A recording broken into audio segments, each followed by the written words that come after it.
Kakinada rural Eshwar Nagar Satyamma తల్లి గుడి వీధి ప్రస్తుతం తీవ్ర వివాదానికి కేంద్ర బిందువుగా మారింది.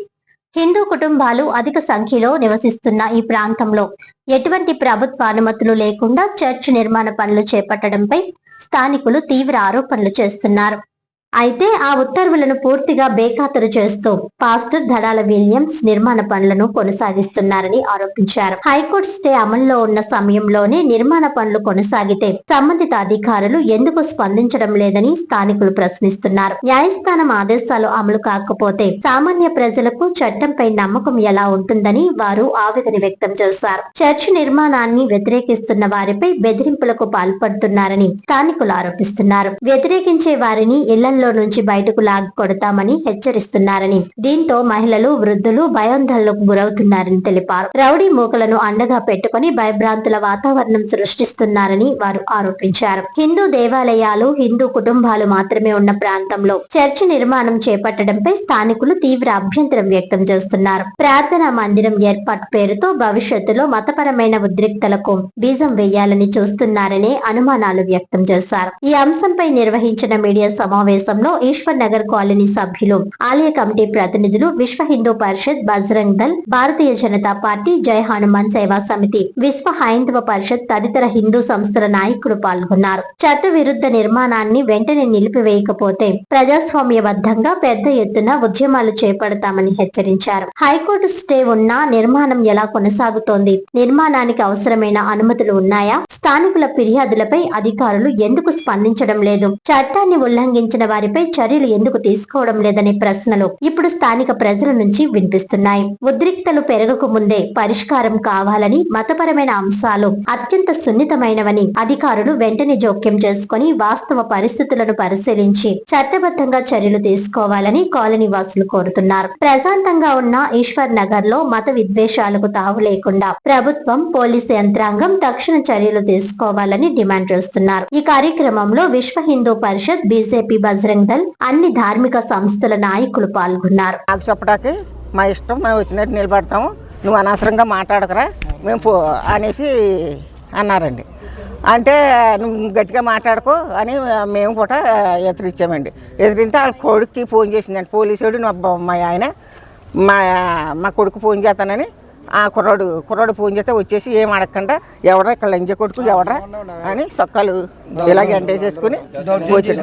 ఇక్కడ పోలీసు అతను మా చెల్లి కొడుకున్నాడండి. ఆ పిల్లడు కూడా ఇక్కడ ఆగి నువ్వే మీ నాన్న కాదు పోలీసాడు, నేను పోలీసాడు అని కూడా మా చెల్లి గారి కొడుకు అన్నాడండి. అన్నా సరే ఆ బూత్ మాట్లాడి ఎవరో నేను కొట్టినాడు అది అమ్మందంగా ఏందంగా అని పిల్లడు ఇదండి జరిగింది. అందరికీ జై శ్రీరామ్. కాకినాడ ఈశ్వర్ నగర్లో ఉన్న ఏదైతే పర్మిషన్ లేని చర్చ్ ఉందో ఇక్కడ దీన్ని తొలగించాలని చెప్పి గత 6 సంవత్సరాల నుంచి కూడా ఇక్కడ కాలనీ వాసులు అందరూ కూడా ఐకమత్యంగా అటు కోర్టుల ద్వారానో అటు అధికారుల ద్వారానో ప్రతి దిక్కుని కొరకు తిరగని రోజు లేదు, కోర్టులో వాదించిన కేసు లేదు. ఎందుకంటే హిందువులు ఇళ్ల మధ్యన ఈ అక్రమ చర్చలు నిర్మించడం, ఒకటిగా ఉన్న వాళ్ళందరినీ కూడా విడగొట్టి మత మార్పిడి చేసి మన దేవీ దేవతను దూషించడం, అలాగే ఎంతో కాలం నుంచి ఇక్కడ చర్చ్ గురించి కానీ ఇక్కడ ఇది గురించి మాట్లాడినప్పుడు ఎంతో మందిని కూడా ఇక్కడ వాళ్ళు దాడులు చేయడం, అలాగే ఎంతో దారుణంగా వాళ్ళని తిట్టడం, రౌడీలను కూడా పెట్టి వాళ్ళని ఎన్నో విధాలుగా ఇబ్బంది పెట్టడం, ఇక్కడ కాలనీ వాసులు అందరినీ కూడా తీవ్రంగా ఇబ్బంది పెట్టిన రోజులు ఉన్నాయి. అతను ఏంటంటే నాకు గతంలో అధికార బలం ఉంది, ప్రభుత్వ బలం ఉంది, అలాగే ఏదేదో మొత్తం అంతా నా దగ్గర డబ్బు ఉందనే ఒక ఇదితో ఇక్కడ ఉన్న వాళ్ళందరినీ కూడా బెదిరించి చాలా దుర్మార్గం అయితే చేశాడు. మరి గౌరవ కోర్టు మీద నమ్మకంతో, మరి అధికారుల మీద నమ్మకంతో ఇప్పుడు అందరూ కూడా మళ్ళా కోర్టులో వేసి మరి కలెక్టర్ గారి దాకా కూడా ఈ విషయాన్ని తీసుకుని వెళ్ళడం జరిగింది. ఒకటే కోరుకున్నారు కాలనీ వాసులో, హిందువులుగా ఒకటిగా ఉన్న మమ్మల్ని చుచ్చు పెట్టి విడగొట్టొద్దు. ఈ వ్యక్తి మాత్రం ఇక్కడ చిచ్చు పెట్టి ఇక్కడ అందరినీ కూడా మత మార్పులు చేసి హిందూ ధర్మానికి దూరం చేస్తున్నారు. అన్నదమ్ములుగా ఉన్న వాళ్ళందరినీ కూడా విడగొడుతున్నారు. మేము కొట్టుకునేలా చేస్తున్నారు. కాబట్టి ఇలాంటి పర్మిషన్ లేని చర్చలు కూడా ఇక్కడ పెట్టొద్దని చెప్పి కాలనీ వాసులు అందరి యొక్క, ఆడవాళ్ళు, మహిళలు, పిల్లలు అందరి యొక్క ఆవేదన. ముఖ్యంగా మరొక విషయం చెప్తున్నాం, ఒక చర్చ నిర్మాణం జరగాలంటే అక్కడ కనీసం క్రైస్తవుడు అని కూడా ఉండాలి. ఇక్కడ ఎటువంటి క్రైస్తవుడు లేకుండా కనీసం మీరు సర్వే చేయించవచ్చు అధికారులతో, కనీసం 10 మంది కూడా క్రైస్తవ సర్టిఫికేట్లు, బీసీసీ సర్టిఫికేట్లు లేకుండా ఇక్కడ ఏ విధంగా ఇక్కడ అక్రమ చర్చ నిర్మిస్తారు? అంటే ఇక్కడ చర్చ నిర్మించి ఇక్కడ మత మార్చి ఇక్కడ కొట్టుకుని సత్తుంటే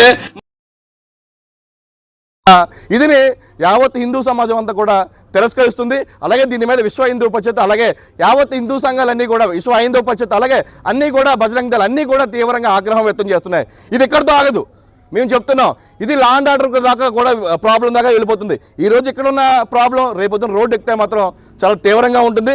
కాబట్టి ఏదైతే గౌరవ కోర్టు ఆదేశాలు జారీ చేసిందో ఈ చర్చని వెంటనే కూడా మూతవేయాలి, వెంటనే దాని తగ్గట్టుగా తొలగించాలని చెప్పి ఇంటే ఇళ్ళ కింద లేకపోతే ఇంకో దాని కింద చేసుకుంటే. ఇంకో విషయం, ఇక్కడ ముఖ్యమైన విషయం అంటే ఏ అధికారులు మరి లేని దానికి పర్మిషన్లు వాళ్ళకి కొమ్ము కాస్తున్నారు అన్నది దాని మీద మనం చాలా తీవ్రంగా దీని మీద ఆగ్రహం వ్యక్తం చేస్తున్నాం.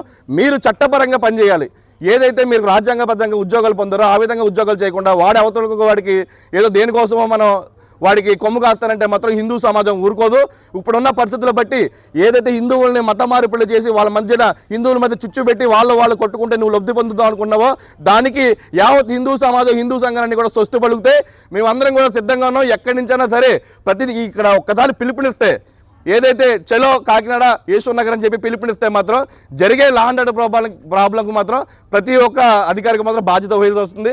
కాబట్టి దీన్ని వెంటనే కూడా ఈ చర్చని నిలుపుదల చేసి ఇక్కడ హిందువులందరికీ కూడా సహకరించి, ఏదైతే ఇక్కడ అమ్మవారు ఉన్నారో అమ్మవారి బిడ్డల్లా బతుకుతున్న హిందువులందరికీ కూడా అధికారులు, ప్రభుత్వం కూడా సహకరించాలని చెప్పి ఈ సందర్భంగా తెలియజేయడం జరుగుతుంది. జై శ్రీరామ్, జై శ్రీరామ్. నుంచి జరిగిన న్యాయం గతంలో ఉన్న ప్రభుత్వాలకి అతను పూర్తిగా అండగా ఉండడం వల్ల, అలాగే నాకు ప్రభుత్వం అండలు ఉన్నాయి కూడా చెప్పడం జరిగింది. నాకు ప్రభుత్వాలు అండలు ఉన్నాయి, ప్రభుత్వం దగ్గర నుంచి నేను ఏం తెచ్చుకుంటానని చెప్పి గత నాయకుల దగ్గరికి వన్ సైడ్గా నేను చేయడం జరిగింది. అయితే ఇప్పుడున్న ప్రభుత్వాల మీద నమ్మకం ఉంది.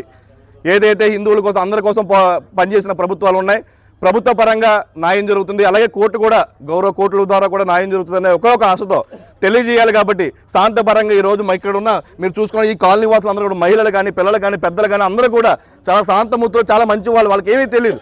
కానీ ఏంటంటే వాళ్ళ ఒక్కొక్కరిని మత మార్పులు చేసి వాళ్ళందరి మధ్య చుచ్చు పెట్టి వాళ్ళు లబ్ధి పొందే వ్యక్తులు మాత్రం ఎట్టి పరిస్థితుల్లో హిందూ సమాజం ఉపేక్షించదు. కాబట్టి అలాంటి వ్యక్తులు ఉన్న ప్రదేశాలు కానీ రేపు చూసుకున్నట్లయితే ప్రతిదిక్కి ఇదే విషయం. ఏదో చిన్న చర్చి పెట్టడం, అక్కడ వాళ్ళ మధ్యన చుచ్చులు పెట్టడం, అన్నదమ్ములుగా లేకపోతే ఇంట్లో సొంత కుటుంబంలోనే చుచ్చులు పెడుతున్నారు వీళ్ళు. కాబట్టి ఆ న్యాయం ఏదైతే ఉందో కంపల్సరీ జరుగుతుంది. అంటే ప్రభుత్వాలు మారే, ఇప్పుడున్న యంత్రాంగం కానీ ఇదంతా కూడా ఒక న్యాయబద్ధంగా, మేము ఎంత ప్రభుత్వాలు మారే కానీ చట్టబద్ధంగా పనిచేయమని చెప్తున్నాం. క్రైస్తవులు లేని ఏరియాలో చర్చిల పని ఏంటి? క్రైస్తవులు ఉంటే కొన్ని వాళ్ళ ఆరాధన చేసుకోవడానికి చర్చలు ఉండాలి కాబట్టి అనుకోవచ్చు.